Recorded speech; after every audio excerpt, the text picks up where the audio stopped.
নমস্কার বন্ধুরা, জ্ঞানকথা চ্যানেলে আপনাদের স্বাগত। পৌষ মাসে কী করলে বুঝবেন মা লক্ষ্মী কৃপা করে আছে।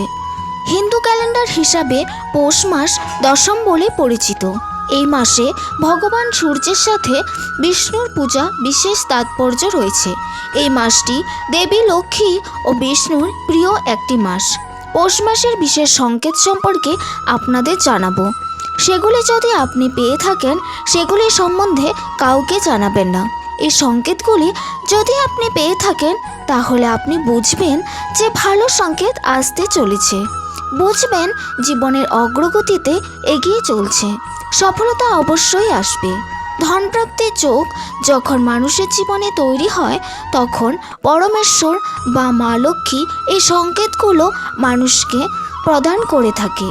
এই সংস্কারগুলো আমরা অনেকে বুঝতে পারি না বা অনেকে কুসংস্কার বলে উড়িয়ে দেয়। আমরা রাত্রিবেলা ঘুমন্ত অবস্থায় বিশেষ কিছু স্বপ্ন দেখে থাকি, তবে প্রতিটি স্বপ্নের আলাদা আলাদা সংকেত রয়েছে।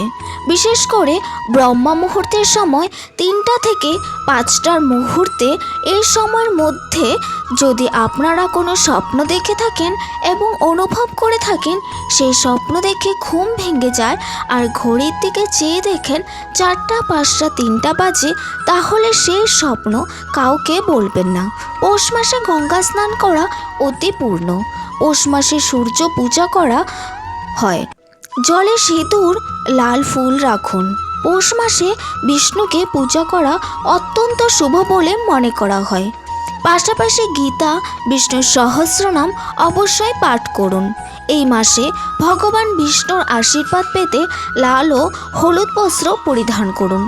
পৌষ মাসে দান করা অত্যন্ত শুভ। এই মাসে অভাবীদের কম্বল, গুড়, গরম কাপড়, তিল দান করুন।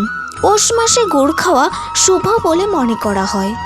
এরকম আরও ভিডিও পেতে চ্যানেলকে সাবস্ক্রাইব করে পাশের বেল আইকনটি অন করে দিন।